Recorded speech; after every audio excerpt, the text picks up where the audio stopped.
राधे राधे, जय श्री कृष्णा। कैसे हैं आप सब दोस्तों? आशा करती हूँ आप सब स्वस्थ होंगे। स्वागत है आपके अपने चैनल कृष्णा सखी मलिका में। तो दोस्तों, आज जो मैं वीडियो बनाने जा रही हूँ वो बहुत ही महत्वपूर्ण टॉपिक है और हर एक के मन में ये सवाल रहता ही है।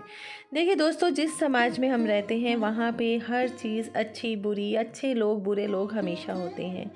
तो हमारे घरों में भी कुछ इसी तरह का वातावरण होता है जिसमें हम लोगों को यही होता है कि हम लोगों ने, कई लोग होते हैं जो कि बहुत ज़्यादा पूजा भाव वाले होते हैं और कई लोग हमारे घर के ही ऐसे सदस्य होते हैं जिनके अंदर पूजा भाव की काफ़ी कमी पाई जाती है। मतलब कहने का ये है कि वो लोग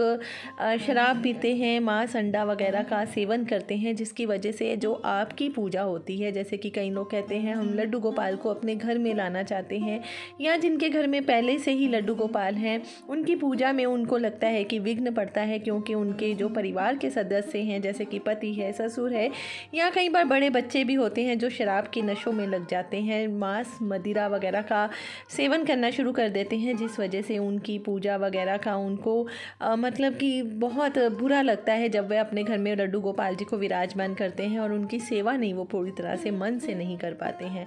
तो मैं आपको यही बताना चाहती हूँ कि जिनके घर में लड्डू गोपाल हैं या जो सोच रहे हैं अपने घर में लड्डू गोपाल को लाने का, अगर उनके घर में मांस मदिरा या धूम्रपान या अंडा वगैरह का इस्तेमाल किया जाता है, खाते हैं कई लोग, तो आप लोग सबसे पहले, अगर आप चाहते हैं कि आपके घर में लड्डू गोपाल जी खुश रहें, विराजमान रहें, तो सबसे पहला यही है कि आपने अपने परिवार के सदस्यों से बिल्कुल भी लड़ाई झगड़ा नहीं करना है, कि आपने ना ही उनको आपने बोलना है, ज़्यादा उनके ऊपर प्रेशर नहीं डालना है कि आप मांस मदिरा वगैरह छोड़ दीजिए, क्योंकि अगर हमारे कहने से ये सब कुछ हो जाए तो हमें ये सब कुछ सोचने की भी ज़रूरत नहीं पड़ेगी। तो कि ये आप भगवान की ही समझिए, अगर ये भगवान की ही लीला होती है, जब हमें मन होता है ना भगवान का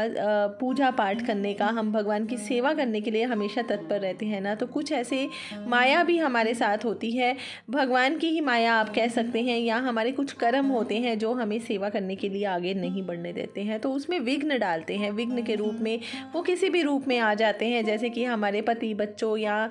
किसी और रूप में परिवार के सदस्य के रूप में जो कि शराब वगैरह पीते हैं या मांस मदिरा खाते हैं। तो इसकी वजह से हमें ऐसे लगने लग पड़ता है कि शायद हमारे घर के लोगों का वातावरण की वजह से हम पूजा पाठ नहीं प्रॉपरली कर पा रहे हैं। तो आपको करना कुछ नहीं है दोस्तों, आपने सिर्फ अपने मन के भाव से भगवान की सेवा करनी है। आपने उनके साथ घर में कलह कलेश नहीं करना है, ना ही आपने घर में उनको किसी तरह की कोई रोक टोक करनी है। अगर वो खाना चाहते हैं तो आप उनको खाने दीजिए। तो कि बार बार, एक दो बार अगर आप समझा सकते हैं, ठीक है, आपने 2-4 बार समझाया भी होगा, वो नहीं समझते होंगे, लेकिन ये देखिए कि वो आपको मना भी नहीं करते होंगे कि आप सेवा ना कीजिए लड्डू गोपाल की, या भगवान की पूजा आरती ना कीजिए, वो आपको आपका कार्य करने के लिए नहीं रोकते होंगे। तो इसलिए आप भी, जो अगर वो भी ये सब कुछ कर रहे हैं, मांस मदिरा का प्रयोग कर रहे हैं, तो आप उनको करने दीजिए।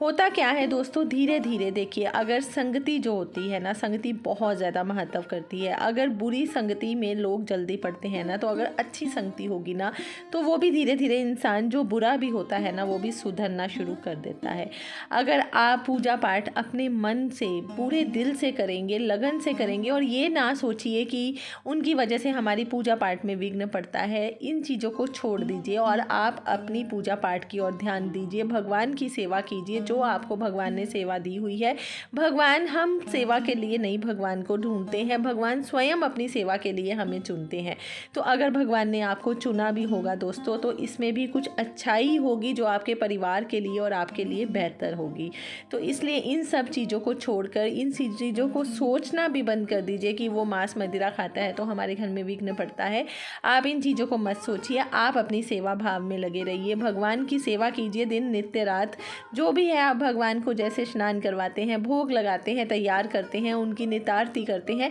उसी तरह से आप नित आरती, पूजा, सेवा सब कुछ भगवान का करते रहिए और भगवान के ऊपर छोड़ दीजिए। धीरे धीरे ऐसा समय आएगा कि वह जो आपके घर में लोग, जो आपके परिवार के सदस्य हैं, मीट मांस वगैरह का सेवन करते हैं, अंडा शराब वगैरह पीते हैं, वो धीरे धीरे अपने आप इन सब चीज़ों से, बुरी आदतों से दूर होते जाएंगे। और एक दिन ऐसा आएगा दोस्तों, जिस दिन वह खुद अपने अपने आप इन चीज़ों को छोड़ के भगवान की सेवा में आपके साथ लग जाएंगे। ऐसे कई कई उदाहरण मैंने अपनी आंखों से भी देखी हैं और हमेशा सुनने में भी आती हैं कि जो लोगों के घरों में जब लड्डू गोपाल आए थे तो उस टाइम उनके घर में बहुत ज़्यादा मछली मीट वगैरह बनता था और धीरे धीरे उन्होंने ये सब कुछ छोड़ना शुरू कर दिया। अगर आप सेवा का सोच रहे हैं कि हमारा खाना हम कैसे भगवान को भोग लगाएंगे, तो इनके बर्तन जो भगवान के बर्तन होते हैं ना, वो बिल्कुल अलग कर दीजिए। जब भी आप भोजन बनाना चाहें तो आप उस चूल्हे को अच्छी तरह से साफ़ करके धोइए, उसके बाद भगवान का भोजन बनाइए। और अगर आप ये भी नहीं कर पा रहे हैं तो आप मन के भाव से भी भगवान को भोग लगा सकते हैं, या सूखे जो मेवे होते हैं, सूखे फल फ्रूट होते हैं, उनका भी आप भोग लगा सकते हैं। बस यही है दोस्तों, जिसको आप करके अपने घर के जो वातावरण है उसको भी आप पॉजिटिव बना सकते हैं और नकारात्मकता आपके घर से धीरे धीरे दूर होती जाएगी। आशा करती हूँ आपको इस वीडियो से मेरे इन सवालों को, या जो आपके सवाल मन के थे, वो ज़रूर दूर हुए होंगे। मिलती हूँ कल एक नई वीडियो के साथ, तब तक के लिए राधे राधे दोस्तों, जय श्री कृष्णा।